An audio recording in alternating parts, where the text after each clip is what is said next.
It is finally officially the holiday season, and I absolutely love parties. I'm sure as much as you do, we all have somewhere to go, but we really can't be breaking the bank by spending $20, $30, $40 on just a little dinky little appetizer, which some of them end up being.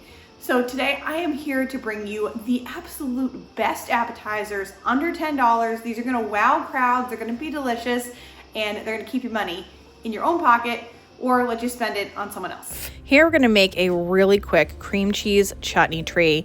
You just want 1 8-ounce package of cream cheese, and you're just gonna slice that diagonally, and then you're gonna place the backs of those together, and they're gonna look like a little Christmas tree. And you could take it a step further and kind of put like pretzels in the bottom or something like that to make it look like the actual bottom of the tree.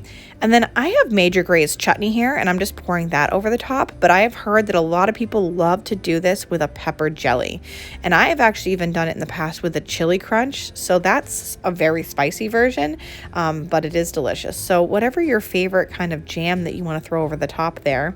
And like I said, a rosemary sprig goes a long way. It makes it look like a real tree. I served it with Ritz crackers, and I feel like that is the perfect side. For this next one, we're making Grandma's stuffed celery. And when I originally filmed this, it was not Christmas time, but I feel like with the green and then the little specks of pimento in here, if you put that on a red plate, it would be so festive.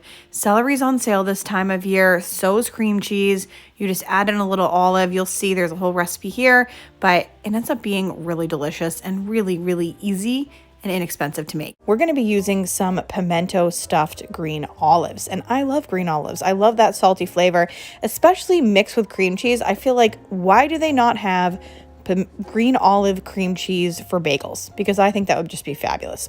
So I cut up a bunch of stalks of celery, as much as you want to serve. I wasn't having too big of a group of people eating it, so I didn't make too many.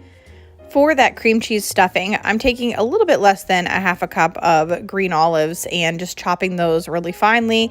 And we're going to mix those with 1 package of cream cheese at room temperature with some garlic powder. Probably about a teaspoon. And if you have fresh chopped garlic, or you have some fresh garlic you can chop up, go ahead and use that, because that is what the original recipe calls for. But me, in the essence of time on this particular day, I was like, let's just throw some garlic powder in here, and it was absolutely phenomenal. You can also salt and pepper this to taste, and just mix everything up really well. Like I said, I just wanted to serve this on a bagel, but it was, you know, a lot more carb friendly and delicious on the celery with that crunch of the celery as well. You just want to fill your stalks of celery with your cream cheese mixture. And if you have any left over, I do actually recommend, aside from a bagel, just putting it on a cracker is absolutely great. I tried it on like a club cracker, and I thought this was a great filling. So it's something I might make up and not even put in celery all the time. It's just a great dip as it is. I was joking earlier about saving money and potentially giving it to someone else, but it's actually not that funny of a thing. There are many people in need during the holiday season and actually year round. And donating to those in need is something I'm really passionate about. Usually during the holidays, I recommend that you stock up on a few extra canned goods if you can, and donate those to your local food bank. There's also a new way to make sure that you give, not only during the holiday season, but year round. That's why I'm super happy that I partnered with Bono. Bono is a new service that completely revolutionized the way that I think about charitable giving. Bono makes it so simple to give back. And now is the absolute perfect time to get started on this, because it is Giving Tuesday. So why not start with Bono when you're already in the giving spirit? You just log in and click the causes that you care about. They have hunger, the environment, animal suffering, veterans, and more. You set a monthly budget. You can start with as little as $5, and that's it. Bono takes care of the rest, from selecting trustworthy charities to keeping you updated on exactly how your donations are making a difference. For me, that transparency is a game changer. Bono sends me weekly impact updates so I can see exactly how my donations are helping and where my money is going. By donating as little as $5 a month, I can provide 15 meals, 3 courses for veterans, and reach over 12,000 people. It'll be amazing to see what we can do together. I'll be following up with the results in a few weeks, showing the impact that we have been able to make. And all the donations are in the same place, so it's just a 100% tax deductible form that I can download. Plus, 100% of the donations go to the causes that you choose, so every dollar counts. If you've ever wanted to give back but you didn't know where to start, I highly recommend Bono. Click the link in my description or scan the QR code on the screen to try it out. And as a special holiday gift, use my code Maria5 to get your first $5 donated for free. And this is only for the first 50 people, so act fast. All right, I'm ready to get back to these $10 appetizers, but let's not forget that the holiday season is not just about food, it's about giving and being together. So join me in spreading some holiday cheer with Bono this season. This next recipe is for, yes, cocktail meatballs. Now, start with a bag of frozen meatballs. Obviously, make your favorite meatballs if you want to go that route. But I do find that if you're comparing like a pound of ground beef and a pound of cocktail meatballs frozen, it actually ends up pretty close sometimes. So look for those deals, look for those sales, and get those frozen when you can, because they're a great thing to keep in the freezer to throw out there at the last minute. Another great thing about this recipe is it's a 3-ingredient recipe, much like the last recipe. We have chili sauce, or you can use cocktail sauce, or you can use barbecue sauce. I'm just using the whole container of chili sauce. I feel like every time that I've done something like this with whatever I find in my fridge, which would be one of those 3 things, pouring the whole thing in there works just fine. And then we're going to add 1 container of grape jelly. Again, I'm not exactly sure on size. I just grab the one that they have at Aldi and put that in there, and it tastes delicious. So I wouldn't be too worried about whatever size you have on hand. I've also tried this with apricot jam and barbecue sauce, and that was phenomenal. So the cool thing about these is you kind of make them whatever you want, but I believe that the traditional style that started in the 1960s was the grape jelly and the chili sauce. Now, slow cookers were developed in the 1950s, but they really didn't become popular in the US until the 1970s. So during the 60s, many of the recipes were actually for baked meatballs. But now today's version of this, as things have changed and come about, definitely everybody knows this as their perfect, most favorite. Even it's called a cult classic crock pot recipe. So there are families that I know have eaten this for years around the holidays, and it's a must-have. And I'm kind of one of those families. It's absolutely fabulous. You want to cook these in your slow cooker on high for 4 hours, and they turn out absolutely amazing. They are a winner every time. You can't miss. I mean, you can't mess this up. It's awesome. For this next recipe, we're going to make a version of French onion dip using Lipton onion soup mix. This recipe became popular starting in 1954, but became really, really popular in the 1960s. Now, the original recipe was with sour cream and the Lipton soup mix, and that is it. And that is traditionally how I've always made it. It was also called California dip because I guess the dip was started in California. So for a long time, they only referred to it as California dip, which is very interesting. Today, maybe I'm going to start calling it California dip from now on. I don't know. But I found this recipe, which was a little bit different, but kind of took a different spin on some other dips that had actually been made earlier, I think. And you're just going to use some cream cheese and a packet of the soup mix and a 1/4 cup of milk. And I mixed this all up, and I thought, this is just far too thick for me. I'm used to my sour cream dip. So in the end, I did end up adding about a 1/2 cup of sour cream to this. Now, the benefit to this is sometimes I don't have a whole container of sour cream and I'm heading to a party or I'm heading somewhere and I need to make something fast. And I thought this would be a good try, a good way to see like alternative ingredients, right? If I always have Lipton soup mix in my cabinet, what can I use to end up making a dip if I don't have that big thing of sour cream?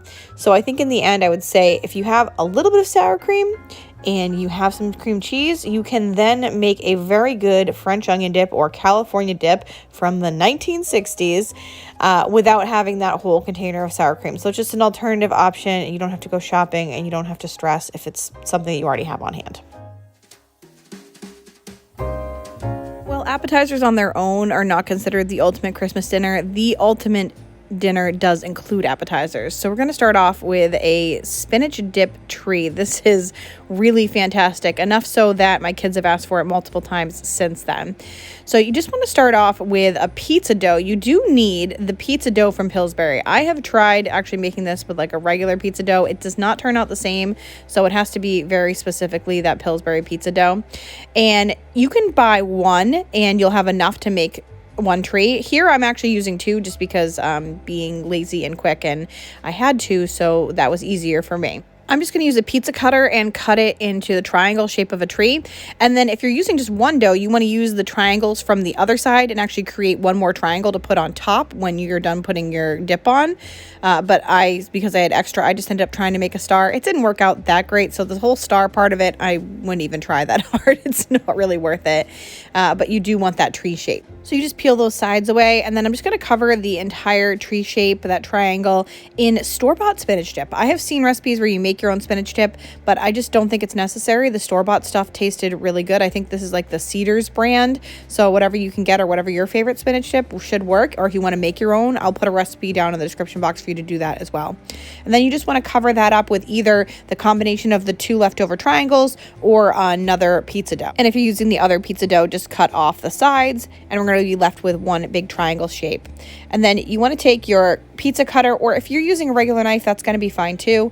And we're going to cut each side so that there's like a trunk left in the middle of the tree. So you just want to slice that into strips all the way up to the top of the tree. And then you're just going to twist these equally on each side. And you'll see I did end up having to kind of go back through and cut maybe like a little bit deeper into each of the strips so that the trunk was smaller, because you really don't want it to be too thick, because you're going to be kind of pulling off those pieces of the tree, and you want to make sure that they're nice and long and you're getting plenty of food.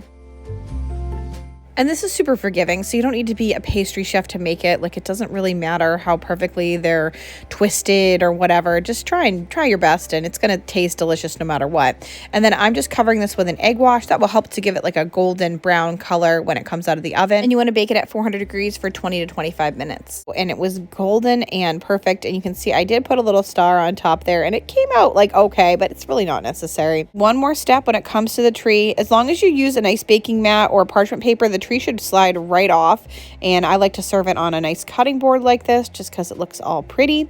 And we're just gonna slather it in some butter, Parmesan cheese, garlic powder, and Italian seasoning. This really ups the game on anything that has pizza crust or crescent roll dough, anything like that. If you put a mixture like this on it, it's just going to make it better. It certainly isn't going to make it worse. And it gives it that nice shine. Like, it looks like, oh my goodness, I need to try that, right? And it was so delicious. Like I said, my kids were asked for it multiple times since then, and we're probably going to have it at Christmas as well.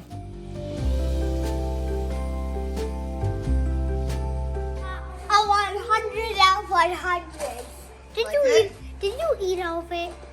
There's some left. You want some? With a really simple appetizer that everybody loves. Like, this is, you can't stop eating it. So delicious. So this spinach and artichoke dip is super simple. It's kind of a set it and forget it. You do want to chop up 1 can of quartered artichokes or whatever artichokes you have. Just make sure that they're drained off. Just want to chop them as small as you like. Like, depends. If you love big pieces of artichoke, go for bigger ones. If you want to see smaller ones, it's your choice. You can cut them up more. And then the same thing, we have spinach. I used fresh spinach and just slice that up kind of smaller, but you could also use frozen spinach, and you just want to probably cook that in the microwave or thaw it out and then kind of squish some of the juices out, because it's going to be too watery. So you want to make sure that all of that is gone. And then an onion, I just diced up or minced up 1 onion, and you could again cut that as small or as big as you like. If you don't like chunks of onion, just use a tablespoon of onion powder. That's going to taste really good in that. Or you could even use like the dried minced onion. I would do like 2 tablespoons of that, and that would be pretty good in here. So there's a lot of different options to kind of switch things in and out. 1 8-ounce package of cream cheese, and a half of a cup of either Greek yogurt, or you can use sour cream. I just use sour cream. And then 4 tablespoons or teaspoons of minced garlic, and you could also use a couple teaspoons of garlic powder here. And 1 cup of shredded mozzarella cheese, and about a half a cup of Parmesan cheese. I use like the shredded one just because I had got it on sale, but you could easily use the smaller grated like Kraft brand stuff. That's going to be fine too. And you can always switch in and out like different cheeses depending on what you have. I've done it with cheddar cheese before, and it's been really good. So I wouldn't worry too much about exactly what type of cheese you're using. And then especially for Thanksgiving, you could mix this up and then start it whenever you're ready. I did forget you want to do a little salt and pepper there too. So you can put it back in the fridge or outside if it's cold enough, maybe in the garage, and then just start it 2.5 hours before you want to serve it and cook it on low. Or if you're in a rush and last minute, you can do it 1 hour on high, and it comes out perfect. You just mix everything together. This is, fresh out of it. I just mixed everything, and once you mix it up, it becomes so creamy, so delicious. I served it with some tortilla chips, and I wish there was more of it, honestly. You can easily double this or triple this for a crowd, but it's such a treat and so easy.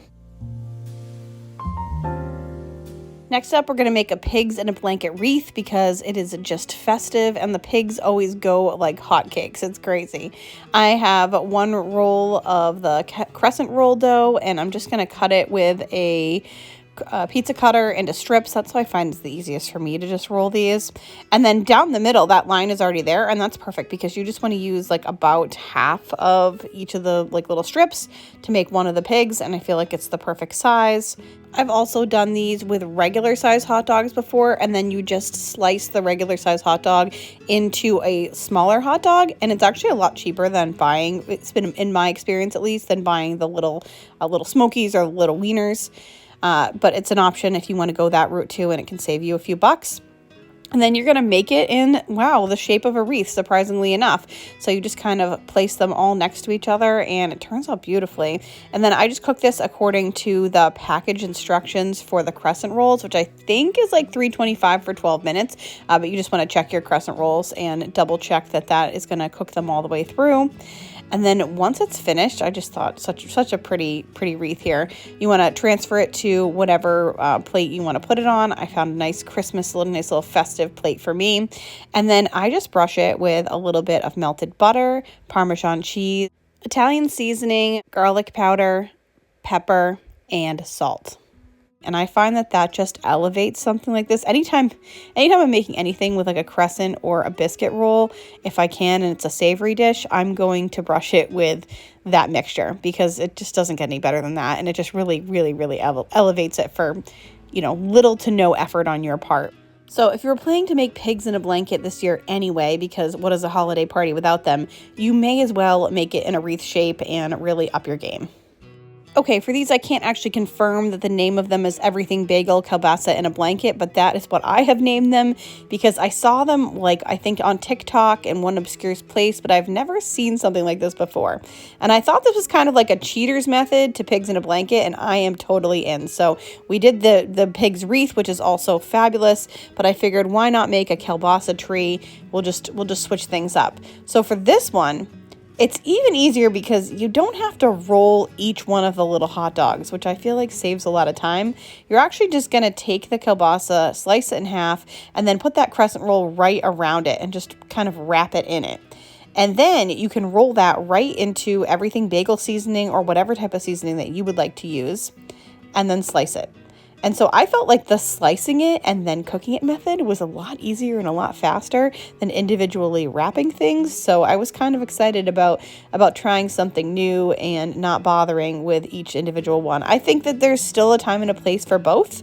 But in this case, I loved doing this. And so then I just popped those again in the oven at, I think it was like 325 for about 12 minutes, and everything cooked up really nicely. And I figured, hey, let's put it in the shape of a Christmas tree for the holidays. Or, I bet you could try a wreath with this. You could do a wreath kielbasa, and that would be absolutely fine too. So just something new to try. And I love kielbasa. So comment below if you're also a kielbasa fan. So we're going to make some seasoned oyster crackers. These are a really nice treat and super inexpensive. And Julian wanted to help with this one, so he's a really great little helper in the kitchen. I don't know if you have a child that's super interested in cooking, but he is mine. You want to start with 2 tablespoons of the ranch seasoning or ranch packets. You could also use if you have the Hidden Valley kind, that would work too. And then a 1/4 cup of oil. You can use olive oil or vegetable oil, whatever you have on hand. And then these seasonings I already had on hand, so I have 1 teaspoon of dried dill weed, 1 teaspoon of lemon pepper seasoning, and then 1 teaspoon of garlic powder. And all of those can also be purchased at Dollar Tree, so if you don't have them, you can definitely purchase them. Then you just want to mix up that oil and seasoning mixture and then pour that right over those oyster crackers. I just put mine in the Ziploc bag so that'd be easy to kind of shake up, but you could also mix that in a bowl if you'd like to. Then spread them out evenly on a baking sheet and bake them at 250 degrees for about 20 minutes. And you just want to stir halfway through.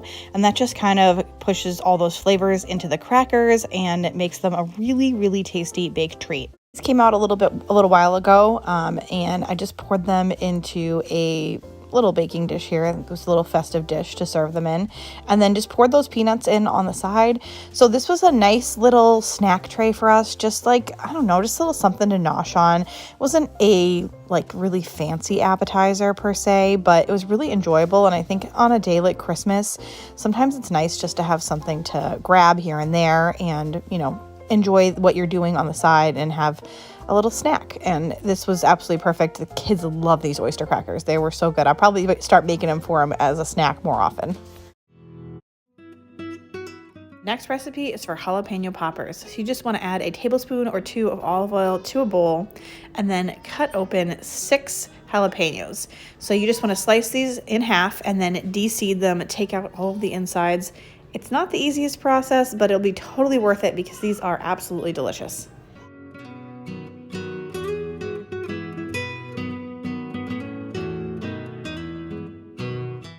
Add your cut and de-seeded jalapenos to that bowl of olive oil and toss to coat. Air fry these at 400 degrees for 5 minutes and then let them sit to cool off.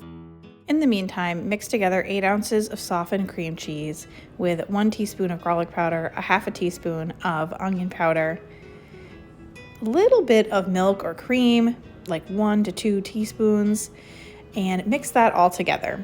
Once everything is really well mixed, add in salt and pepper to taste, as well as a 1/4 cup of shredded cheddar cheese and 4 slices of bacon crumbled. So I just cooked that bacon up in the microwave. A lot of times when I'm cooking with bacon and not just like eating it just as bacon, I will use the microwave. I cook it for about 4 minutes and it turns out nice and crispy, and I just find it's a really easy way to not use like a larger appliance and keep everything clean. I'm going to slice up 2 scallions and we're going to scatter those over the top of the poppers once they're done. You want to fill the jalapenos once they are cooked and cooled with all of the cream cheese filling. You want to cook that at 400 degrees for another 5 minutes. Then sprinkle with those scallions, and here are those delicious jalapeno poppers. These are a delicious addition to any holiday gathering. I have new recipes and videos coming all season long, so make sure to subscribe so you can keep the inspiration going.